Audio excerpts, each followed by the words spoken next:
Haleluya, puji nama Tuhan. Kembali lagi bersama program Yesus Kuatku akan memberkati Bapak Ibu, saudaraku sekalian dimanapun engkau berada. Dan percayalah, hari ini merupakan hari yang diberkati oleh Tuhan. Mari kita awali hari ini dengan doa dan merenungkan akan firman Tuhan. Kita satu dalam doa. Bapa Sorgawi, kami datang kepada Engkau mengucap syukur dan berterima kasih buat hari yang baru, hari ini diberkati oleh Tuhan. Kami awali hari ini dengan membaca firman-Mu. Berkatilah firman-Mu ya Tuhan. Kami butuh firman-Mu, karena firman-Mu adalah sukacita kami, kekuatan kami. Terpujilah Engkau ya Tuhan. Ini doa kami dasarkan pada satu nama ajaib, nama yang berkuasa, yaitu dalam nama Tuhan Yesus Kristus. Haleluya. Amin. Saudaraku, tema hari ini yaitu teman curhat atau curahan hati, ya. Nah, mari sama-sama kita lihat dalam Injil Yohanes pasal 15 ayat 15, demikian bunyi firman Tuhan. Yesus berkata, "Aku tidak menyebut kamu lagi hamba, sebab hamba tidak tahu apa yang diperbuat oleh tuannya, tetapi aku menyebut kamu sahabat, karena aku telah memberitahukan kepada kamu segala sesuatu yang telah kudengar dari Bapa-Ku." Nah, saudaraku yang terkasih dalam Tuhan, hidup ini lebih berarti ya, atau lebih bermakna saya mau katakan, jika kita memiliki sahabat. Mengapa? Karena manusia adalah makhluk sosial yang tidak dapat hidup sendiri. Kita butuh relasi atau hubungan antara satu dengan yang lain. Nah, salah satunya adalah bentuk persahabatan ini. Dan hidup ini lebih indah, lebih berarti jika manusia, kita semua memiliki sahabat. Kenapa Bapak Ibu sekalian? Karena sahabat itu, ya khususnya sahabat yang baik, adalah teman curhat. Seperti tema kita hari ini, teman curhat atau curahan hati. Dikala kita sedih, dikala kita senang, dikala kita susah, biasanya salah satu tempat curhat kita adalah sahabat atau teman dekat kita, yang kita sering kali sebutkan teman sejati, ya, sohib gitulah.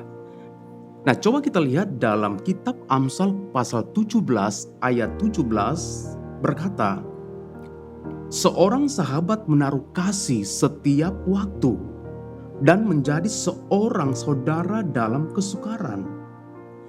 Ayat ini mengajarkan kepada kita memiliki teman sejati itu, ya. Mereka tidak hanya hadir saat kita senang saja, ya. Kalau senang, mereka ada bersama dengan kita. Tetapi teman sejati adalah ketika kita mengalami kesusahan, mengalami kesulitan, mereka ada bersama dengan kita. Mereka selalu ada mendukung kita, ya kan?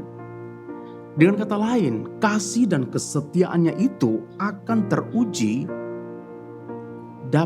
dapat diandalkan.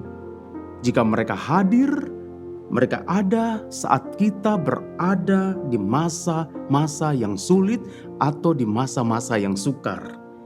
Nah, contohnya saya lihat dalam firman Tuhan yang terdapat dalam Injil Markus pasal 2 ayat 1 sampai dengan ayat yang ke-12.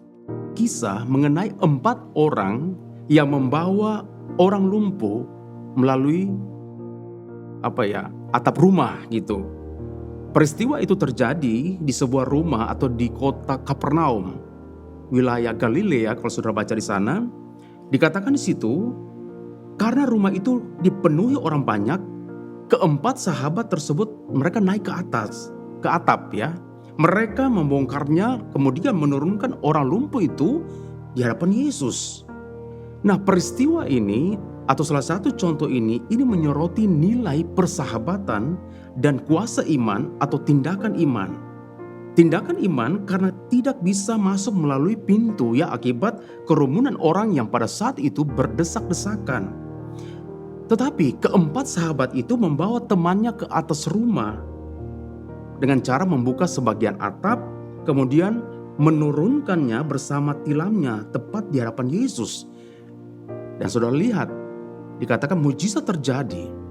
Perkataan Yesus dikatakan demikian, "Hai anakku, dosamu sudah diampuni." Ya, Tuhan melihat iman. Dikatakan situ, kemudian orang lumpuh itu bangun, mengangkat tilamnya dan pulang, dan seketika itu juga ia sembuh. Nah, kisah ini seringkali direnungkan karena menunjukkan bagaimana sahabat yang baik akan melakukan segala cara. Seorang sahabat yang baik akan membawa seseorang kepada keselamatan dan kuasa pemulihan kepada Yesus. Dan hal ini juga menunjukkan kepedulian mereka kepada sahabat mereka yang sakit lumpuh. Jadi saudaraku yang terkasih dalam Tuhan, memiliki teman sejati, saya mau katakan bahwa itu merupakan anugerah dalam hidup ini. Tetapi untuk mendapatkan seorang sahabat atau teman sejati itu tidaklah mudah. Kenapa? Teman yang baik adalah tempat curhat ya, yang akan selalu siap mendengarkan, menjaga rahasia kita, serta mendoakan pergumulan kita. Bukan menghakimi atau sebaliknya menyebarkan gosip, tidak. Namun inilah yang terjadi dalam hidup kita hari-hari ini ya. Terkadang sahabat dalam dunia ini seringkali mengecewakan hati kita. Tetapi satu hal yang kita percayai dan patut kita syukuri, bahwa kita memiliki sahabat sejati. Dia adalah Yesus Kristus atau Tuhan Yesus Kristus. Yesus Kristus adalah tempat curhat yang sempurna. Seperti ayat pokok kita tadi, Yohanes 15 ayat 15, Yesus menyebut bahwa murid-muridnya sebagai sahabat. Dan Yesus mengenal kita seutuhnya dan Dia tidak pernah meninggalkan kita. Kita dapat mencurahkan segala beban kita kepada Yesus melalui doa kita, karena Dia mengerti penderitaan kita.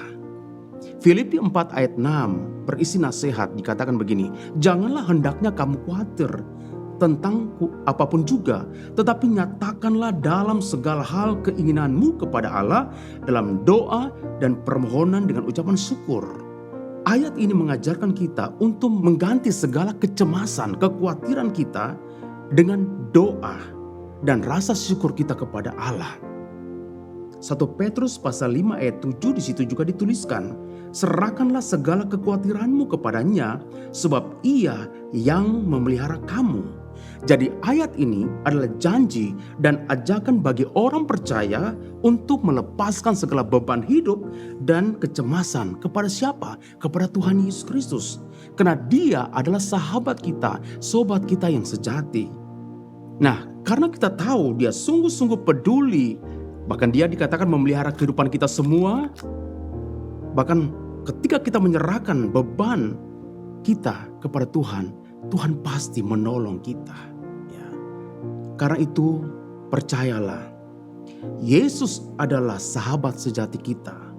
Seorang sahabat yang mengenal kita seutuhnya dan mengasihi kita.